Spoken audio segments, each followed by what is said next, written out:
नमस्कार, आप देख रहे हैं इंडिया टीवी। आपके साथ मैं हूं मीनाक्षी जोशी। सुबह के 10 बज रहे हैं, वक्त हो गया है दमदार 10 का। आज सबसे पहले बात होगी महाराष्ट्र की। महाराष्ट्र में निकाय चुनाव है, ठाकरे ब्रदर्स की साख दांव पर है। 48 घंटे के बाद सभी 29 नगर निगम के लिए वोट डाले जाएंगे, जिसमें बीएमसी भी शामिल है, जहां पैचअप के बाद पहली बार उद्धव और राज ठाकरे मिलकर चुनाव लड़ रहे हैं। आज शाम से महाराष्ट्र का चुनावी शोर थम जाएगा। 5 बजे के बाद प्रचार बंद हो जाएगा। 14 तारीख को वोट डाले जाएंगे और 16 को नतीजे आएंगे। सबकी नजर बीएमसी की 227 सीटों पर है, क्योंकि यहां ठाकरे परिवार की साख दांव पर लगी हुई है। भले ही चुनाव लोकल लेवल का है, लेकिन ठाकरे ब्रदर्स की सियासी करियर का सबसे मुश्किल चुनाव माना जा रहा है। ठाकरे ब्रांच ऑफ पॉलिटिक्स का दायरा घटते घटते मुंबई तक सिमट गया है और बीएमसी इलेक्शन से ये पता चल जाएगा कि मातोश्री से चलने वाली पॉलिटिक्स अभी भी पहले की तरह ही चलेगी या फिर इस पर ताला लग जाएगा।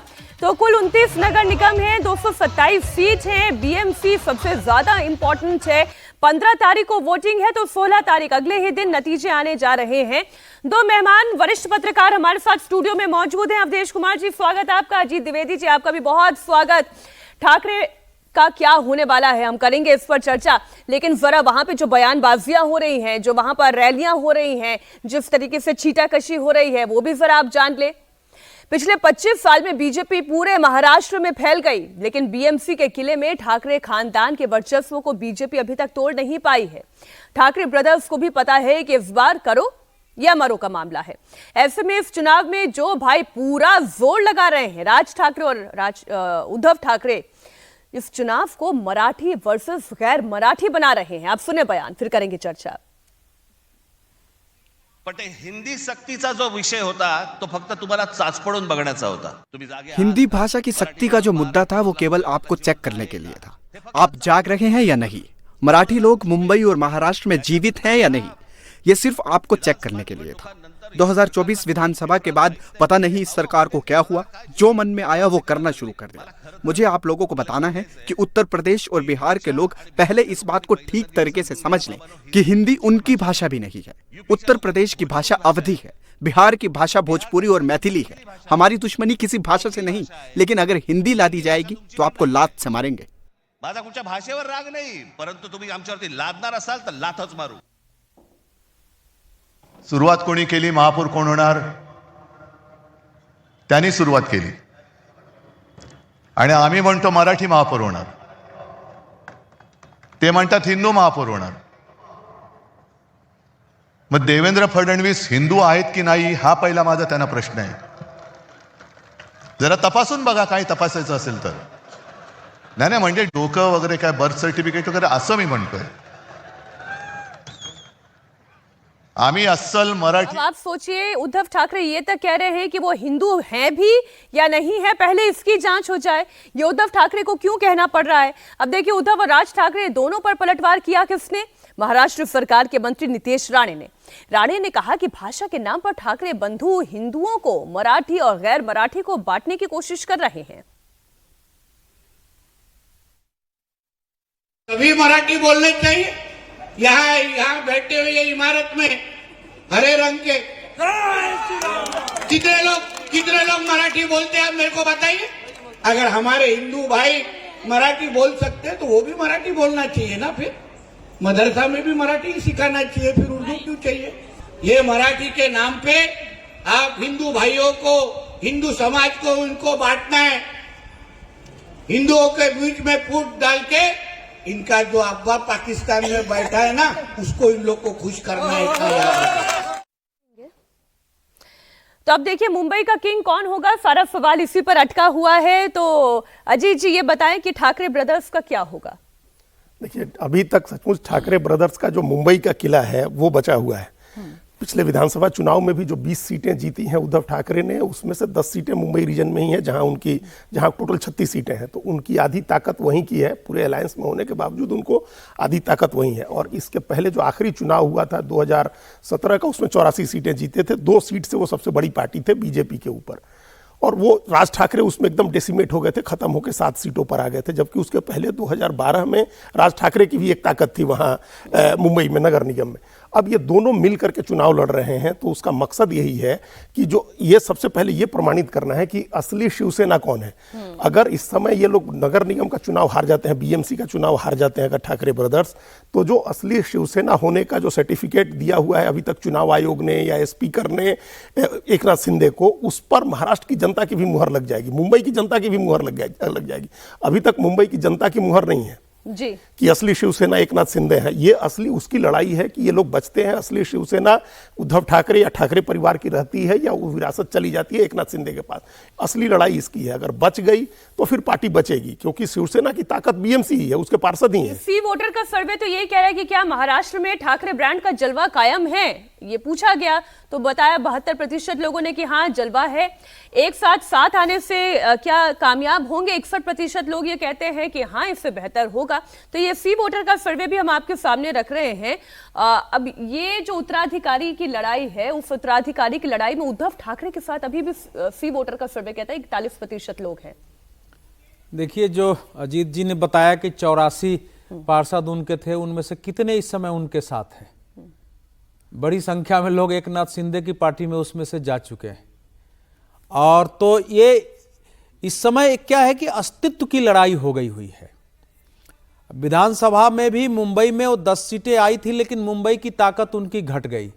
मुंबई की ताकत घटी, पूरे प्रदेश की ताकत घटी, और 20 दिसंबर को जो वहाँ नगर परिषदों और पंचायत परिषदों का चुनाव हुआ था, उसमें 75-77% वोट महायुति सीटें जीती थी। उस समय साफ हो गए थे, तो एक संकेत वहाँ था।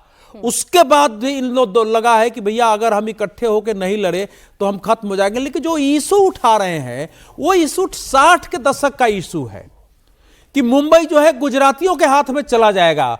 1960 के आसपास जो बाला साहेब ठाकरे ने अपनी लड़ाई शुरू की थी, पुंगी बजाओ, उसमें यही था गुजराती, उस समय मोरारजी देसाई के नाम से था कि भैया ये तो मुंबई को गुजरात में ले जाएंगे, और एक लड़ाई हुई थी और वहां से बाला साहेब ठाकरे। तो आज वो दूसरा वो मराठी मानुस की बात कर रहे हैं। तो एकनाथ शिंदे मराठी मानुस नहीं है क्या? उनके साथ जीते हुए लोग मराठी मानुस नहीं है क्या? अजीत पवार मराठी मानुस नहीं है क्या? और मराठियों का करीब 4-5% वोट भी घटा। इतना ही है कि मुंबई में अभी मराठा जो नगर निगम के चुनाव में जिस ढंग से कमिटेड होकर निकलते हैं, उतनी संख्या में दूसरी भाषी के लोग नहीं निकलते हैं। लेकिन अभी विधानसभा चुनाव के परिणाम ये बता रहे हैं कि इस समय जो 227 सीटें वहां है, ये तो कह रहे हैं वो हारेंगे या जीतेंगे, लेकिन मुझे ये लग रहा है कि इस चुनाव में दोनों भाई ठाकरे के लिए ये मुझे लगता है कि इसके बाद मुंबई में उनके लिए समस्या, कठिन स्थिति पैदा होने जा रही है, ऐसा अवधेश बता रहे। और एक जानकारी और दर्शकों को दे दूं कि ये जो लाडली बहन योजना की जो किश्त है, 15 तारीख को आप जान रहे हैं ना, मतदान है, 14 तारीख को किश्त खातों पे जाने वाली है। खैर, मुंबई में ठाकरे ब्रदर्स की साख दांव पर है, तो इधर बंगाल में ममता बनर्जी आर पार की लड़ाई लड़ रही हैं। बीजेपी ने ममता के खिलाफ विधानसभा आधारित चार्जशीट लेकर वो आ रही है। विधानसभा चुनाव से पहले वोटर्स के घरों तक उस चार्जशीट की कॉपी पहुंचाने का काम करने वाली है। बीजेपी आम लोगों की हजारों छोटी रोजाना की दिक्कतों के असर को तृणमूल के खिलाफ एक हथियार बनाने की कोशिश कर रही है। लेकिन ममता बनर्जी की असली परेशानी क्या है? बीजेपी की चार्जशीट नहीं, बल्कि ईडी है। ईडी ने सुप्रीम कोर्ट में फ्रेश पिटीशन फाइल करके सुप्रीम कोर्ट से मुख्यमंत्री ममता बनर्जी, बंगाल के डीजीपी राजीव कुमार और पुलिस कमिश्नर मनोज वर्मा के खिलाफ केस दर्ज करने और पूरे मामले की जांच सीबीआई से कराने की अपील की है। 8 जनवरी को जब कोलकाता में आईपैक के डायरेक्टर प्रतीक जैन और आईपैक के ऑफिस में ईडी की रेड पड़ी थी, तो आपको वो तस्वीरें भी याद होगी कि रेड के वक्त मौजूद 3 अधिकारियों की तरफ से सुप्रीम कोर्ट में अपील की गई और ये कहा गया कि पश्चिम बंगाल के मुख्यमंत्री ने पुलिस की मदद से केंद्रीय जांच एजेंसी ईडी की रेड में बाधा डालने की कोशिश की। उधर एफआईआर को लेकर बंगाल में बवाल जारी है। ममता बनर्जी ने एक बार फिर से इलेक्शन कमीशन को एक लेटर लिख दिया है। ममता बनर्जी ने वोटर्स को प्रताड़ित करने और नियमों की अनदेखी का आरोप लगाया है।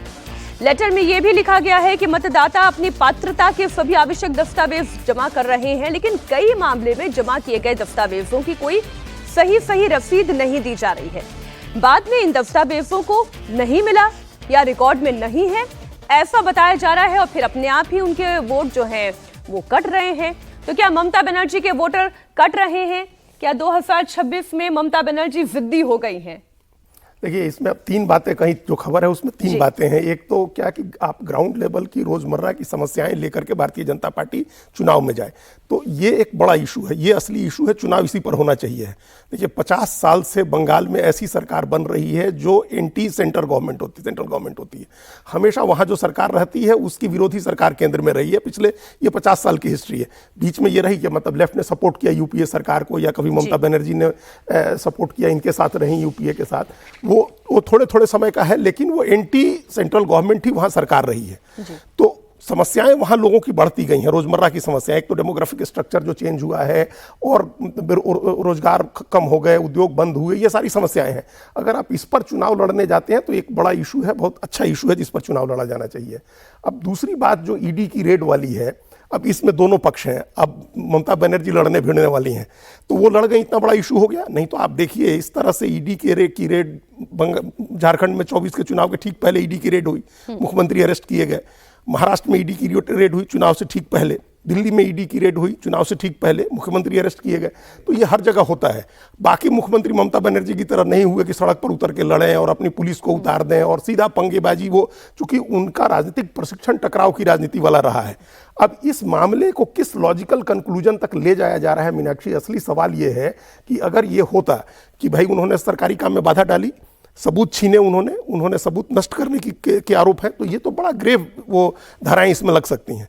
क्या उनको उनके खिलाफ ऐसे मुकदमे बन सकते हैं कि उनको चुनाव लड़ने के लिए बार कर दिया जाए, उनको डिबार कर दिया जाए? ऐसी स्थिति आ सकती है क्या कि वहाँ राष्ट्रपति शासन लग जाए और सेंट्रल रूल में चुनाव हो? ये सब ये अगर इस कंक्लूजन की तरफ ये चीज जाती तो फिर कोई बात थी, नहीं तो अगर जुबानी जंग होती है। 14 तारीख को ही है इस मामले में कोर्ट में हियरिंग। हाँ, वही कोर्ट की हियरिंग में सुप्रीम कोर्ट का क्या उस पर आता है, क्या जांच कोई एसआईटी बनती है, सीबीआई जांच चली जाती है। जो ईडी ने मांग की है कि जो उन लोगों ने, बंगाल पुलिस ने जो मुकदमे ईडी के ऊपर किए हैं उसकी भी सीबीआई जांच हो, तो ये अब किस लॉजिकल कंक्लूजन तक पहुंचता है ये देखने की बात है।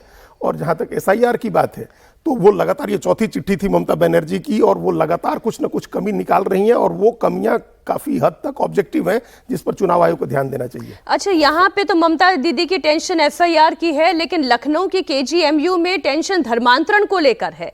वहां पर भारी बवाल मचा हुआ है, डॉक्टर आंदोलन पर आमादा है। लेटेस्ट अपडेट ये है कि डॉक्टर्स ने अपनी हड़ताल फिलहाल 24 घंटे के लिए टाल दी है। केजीएमयू में हड़ताल नहीं होगी। कल केजीएमयू के vice chancellor professor Sonia Nityanand CM Yogi Adityanath से मिलने पहुंची। योगी को उन्होंने लव जिहाद मामले और केजीएमयू में हुए बवाल की पूरी रिपोर्ट सौंपी। मुलाकात के बाद वीसी ने डॉक्टर्स से हड़ताल न करने की अपील भी की। इसी के बाद यूनिवर्सिटी के डॉक्टर्स, कर्मचारी और मेडिकल छात्रों की संयुक्त समिति ने कहा कि पुलिस को वो आज टाइम दे रहे हैं। पुलिस ने अगर आज अपर्णा यादव के खिलाफ एफआईआर दर्ज नहीं की तो 14 जनवरी को मेडिकल कॉलेज में हड़ताल रहेगी। इमरजेंसी के अलावा सभी ओपीडी सेवाएं बंद रखी जाएंगी और पूरा मामला यूनिवर्सिटी के एक डॉक्टर रमीज से जुड़ा हुआ है। यूनिवर्सिटी की ही एक छात्रा से लव जिहाद का आरोप लगा। डॉक्टर रमीज पर एक्शन भी हुआ। पुलिस की वो गिरफ्त में है, लेकिन यूपी महिला आयोग की उपाध्यक्ष अपर्णा यादव के समर्थकों के बवाल के बाद मामले ने तूल पकड़ लिया। डॉक्टर्स अपर्णा यादव पर एक्शन लेने की मांग कर रही है। मामला कहां से शुरू हुआ था, कहां पर आकर थम गया, ये आप देखें। केजीएमयू की कमेटी अपर्णा यादव के खिलाफ एफआईआर की मांग कर रही है। अपर्णा यादव ने केजीएमयू के वीसी के खिलाफ मोर्चा खोल दिया। पिछले शुक्रवार को अपर्णा यादव केजीएमयू के वाइस चांसलर से मिलने के लिए पहुंची, लेकिन इससे पहले ही माहौल बिगड़ गया। अपर्णा यादव के साथ आए समर्थकों ने विश्वविद्यालय में हंगामा कर दिया, तोड़फोड़ का आरोप भी लगा। लेकिन अपर्णा यादव का दावा यह है कि उनके साथ अभद्रता की गई। अब वीसी अपने पापों को छिपाने के लिए तमाम आरोप लगा रहे हैं। तो मामला तो लव जिहाद के एंगल का था, लेकिन अब ये अपर्णा यादव पर आकर फंस गया है।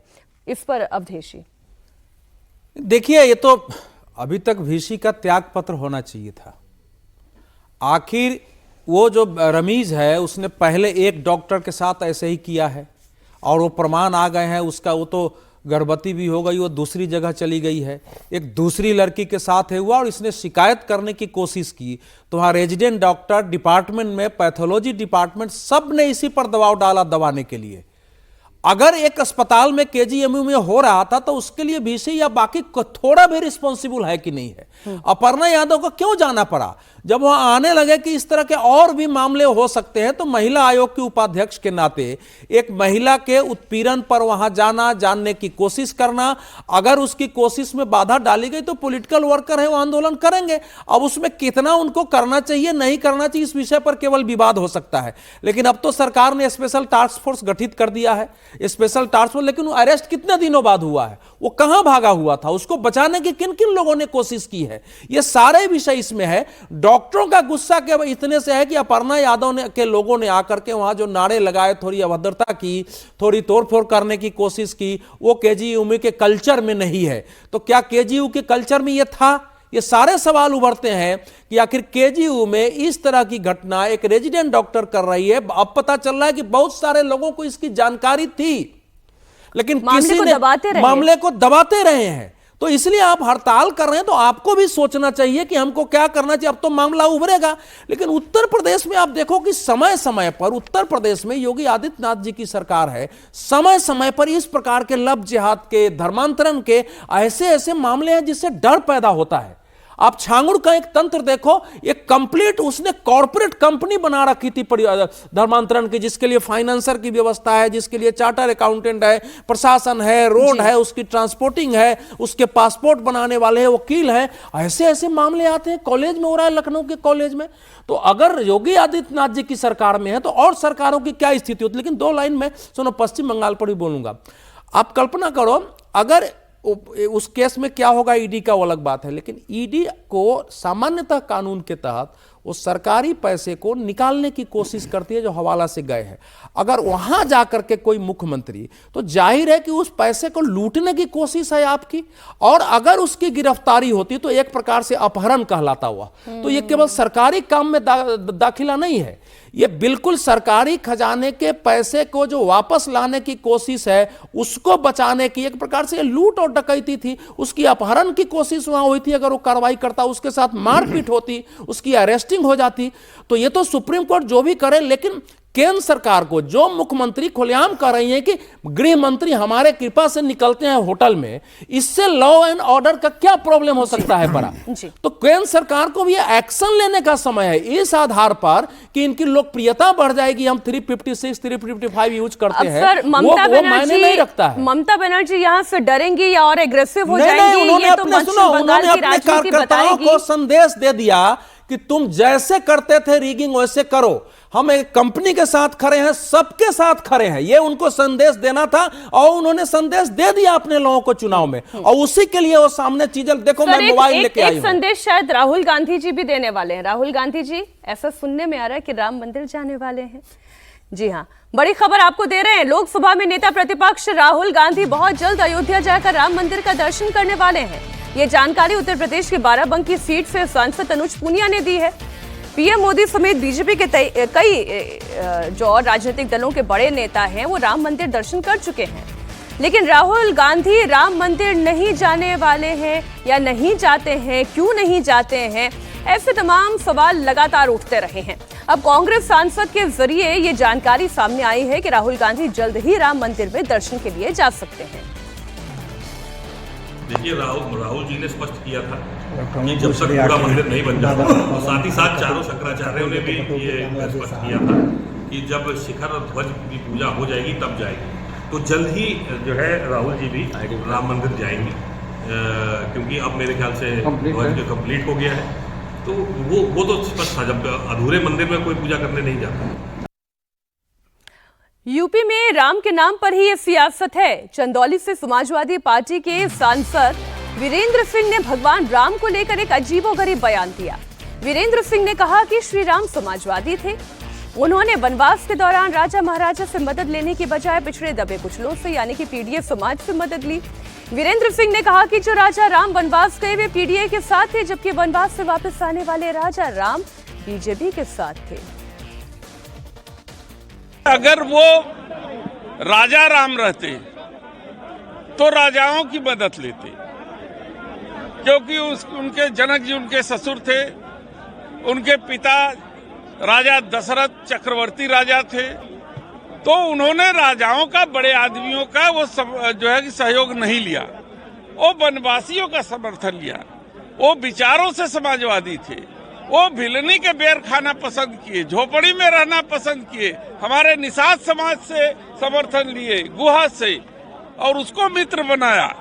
तो जो ऐसे लोगों को मित्र ये अवधेश जी, राम पर पीडीए वाली स्टोरी क्या यूपीआइट्स को भाएगी?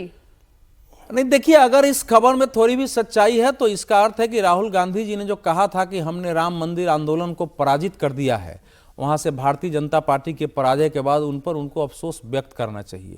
और जिस ढंग से हुआ क्या है कि अयोध्या में अवधेश प्रसाद की विजय को जिस ढंग से अखिलेश यादव ने और राहुल गांधी ने संसद में उनको आगे बैठाकर और जिस प्रकार से मजाक उड़ाना शुरू किया, मैं लगातार बोलने लगा था कि उन सारे लोगों को, वो भले भाजपा के वोटर नहीं भी हों, जो राम मंदिर बनने, उनको जले पर नमक छिड़कने जैसा था। लोग इसके विरुद्ध प्रतिशोधात्मक मतदान करेंगे और विधानसभा चुनाव में वो दिख गया है।